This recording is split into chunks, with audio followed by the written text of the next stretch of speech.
An Allen Edmonds Park Avenue Oxford sells for north of $400, and a designer cap toe from Magnani or Santoni will push you past $500. A near-identical cap toe from Stafford, JCPenney's in-house label, sits under $80, and from 6 feet away almost nobody can tell the two apart. By the end of this video, you will know exactly which 5 dress shoes under $100 carry that $500 look, and you will never walk past a luxury shoe wall the same way again. Here is the mechanic the luxury floor depends on. A dress shoe reads as expensive from 3 things your eye catches instantly: the silhouette of the last, the sheen and finish of the leather across the toe, and the clean edge where the sole meets the upper. All 3 of those visible cues can be reproduced in an overseas factory for a fraction of what a heritage label charges, because the cost that actually separates a $40 shoe from a $400 shoe lives in the parts your eye never sees on the shelf. The grade of the leather under the polish, the way the sole is attached, the lining against your foot, and the brand markup stacked on top. Learn to see those 2 halves separately, the part that flatters your eye and the part that survives your week, and the entire pricing game on that floor stops working on you. The 5 shoes coming up exploit that gap on purpose, and the first one is a label most people walk past without a second look. Number 1. Stafford. Stafford is the private dress label that JCPenney has carried for decades, and that single fact is the whole trick. A house brand carries no separate brand markup, no licensing fee, no marketing empire to feed, so the money you hand over goes almost entirely into the shoe instead of the name stamped inside it. The line is sourced from the same overseas manufacturing belt that produces shoes for labels charging 3 and 4 times as much, and Stafford has historically offered genuine leather cap toe Oxfords, and in some runs Goodyear welted models, in plain black and dark brown, the exact dress code safe shapes a job interview or a wedding demands. Retail sits under $80, and on a JCPenney sale you can routinely walk out under $60. The catch worth naming is that the cheaper Stafford runs lean on genuine leather rather than full grain, so the toe will crease harder over time. But you can sidestep that by hunting the welted models.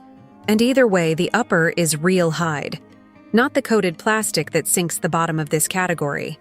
Put a black Stafford cap toe beside an Allen Edmonds Park Avenue at over $400, or a Haan at $200, and the silhouette, the toe shape, and the polished finish track almost line for line. The Allen Edmonds will outlast it. That part is honest, because it is Goodyear welted full grain built to be resoled for a decade. But if you need a sharp black Oxford that photographs identically and survives a season of real wear, you are paying for a logo and a longer lifespan, not a better-looking shoe on day 1. For the man buying his first real pair of black Oxfords with no intention of becoming a shoe hobbyist, that is the entire equation, and Stafford answers it for the cost of a tank of gas. Number 2. Florsheim. Florsheim was founded in Chicago in 1892 by Milton Florsheim, and for most of the 20th century, it was one of the defining American dress shoemakers. The mid-century Imperial line, with its long wing Kenmore, is still hunted down secondhand by collectors who know what old Florsheim quality felt like. The company moved production overseas decades ago and was acquired by the Waco Group in 2002, and remember that name, because it matters enormously by the end of this list. Modern Florsheim splits into an accessible mainline that lands right around or under $100, and the welted Imperial models that sit higher but get discounted under $100 with regularity. You get a recognizable American heritage name, a long wing or cap toe with genuine presence, and a finish that reads dressy from across a banquet hall for the price of a single dinner out. And if you do chase down a vintage pair from the Imperial era, those 5-nail leather-soled long wings were once worn under courtroom suits and survived years of daily commuting, which is exactly why the second-hand market still treats them as a quiet investment rather than old stock. For a name that put shoes on 3 generations of American professionals, paying boutique money to a label with a tenth of that history starts to look less like taste and more like a tax on not knowing better. Stand a discounted Imperial next to a $300 heritage welted Oxford, And the construction language, the welt, the broguing, the long wing silhouette, is speaking the same sentence, just at a quarter of the volume on the price tag. Before the next three, though, you need a way to judge any of these with your own hands. Before we continue, you need 3 tests. 3 things you can check on any dress shoe to separate the pairs that punch above their price from the ones just wearing a costume. Test 1 is the leather press. Push your thumb firmly into the leather across the toe and watch how it folds. Full-grain leather creases into fine, tight, soft lines and relaxes back. Corrected grain or coated leather, often labeled simply genuine leather, buckles into sharp, plasticky ridges or feels stiff like a vinyl binder because it is real hide sanded down and sprayed with a pigment film.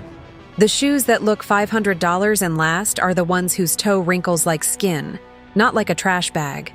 This single test eliminates more overpriced shoes than any other, because plenty of $200 brands quietly use corrected grain on their cheaper lines and bank on you never pressing your thumb into the toe in the store. Test 2 is the sole edge.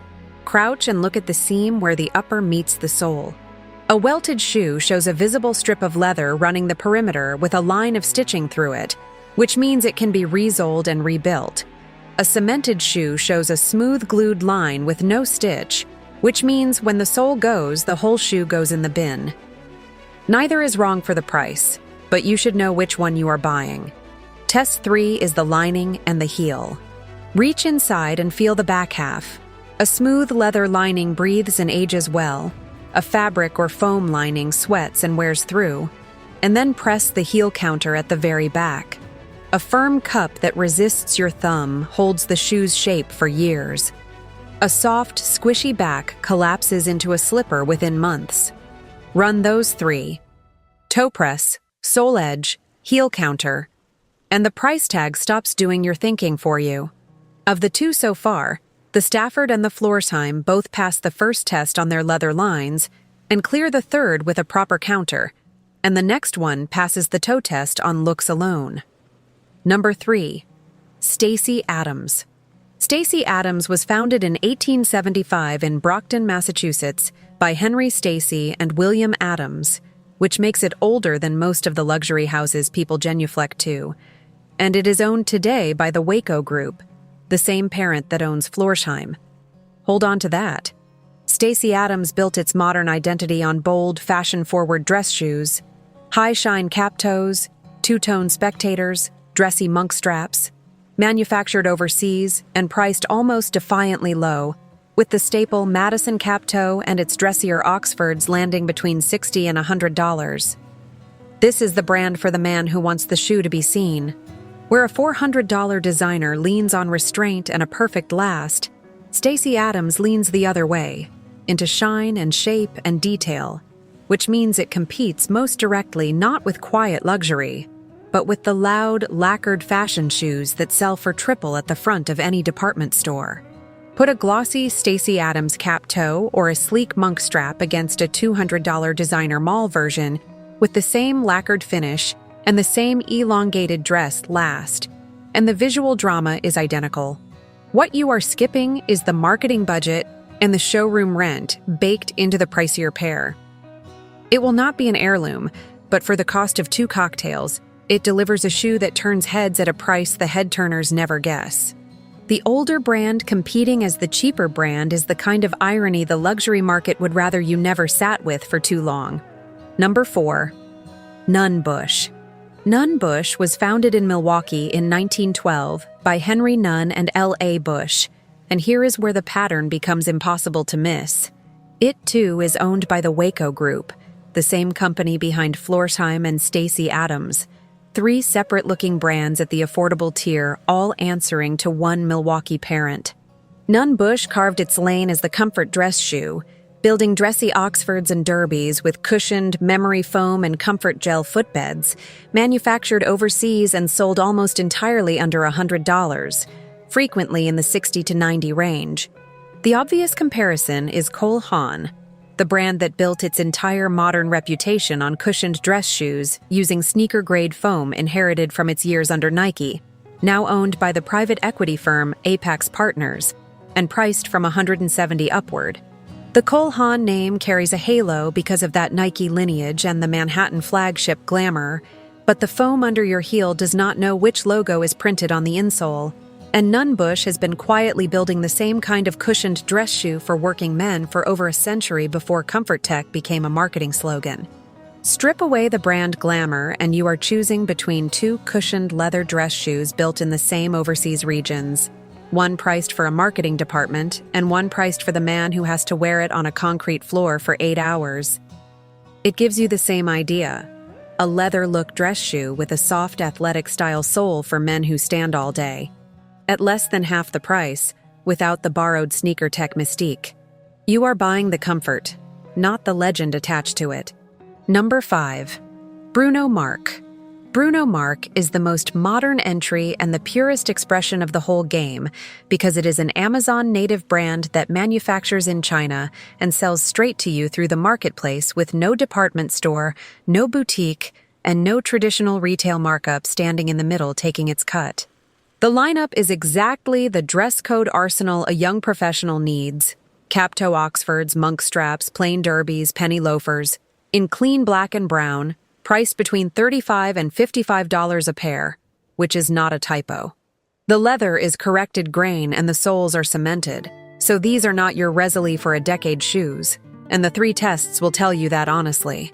What you are actually paying for at $35 is the silhouette, the color, and a shoe that survives the handful of formal occasions most people face in a year, which for a great many buyers is the entire job description of a dress shoe and nothing more.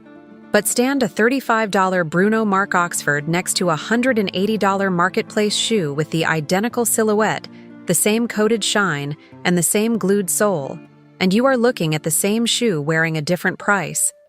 For an interview you are nervous about, a funeral you did not plan for, or a teenager's first formal, paying 5 times more for the same construction buys you nothing but a logo. I want to know which of these 5 caught you most off guard.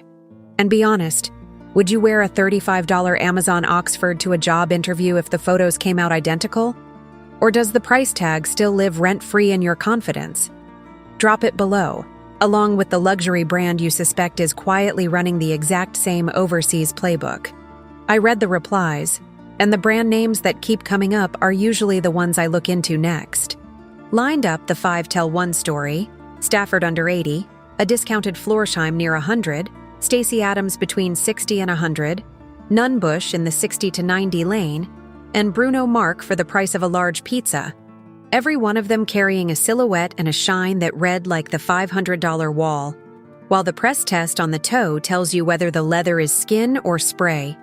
The sole edge tells you whether the shoe is built to rebuild or built to bin, and the heel counter tells you whether it holds its shape or folds into a slipper by spring.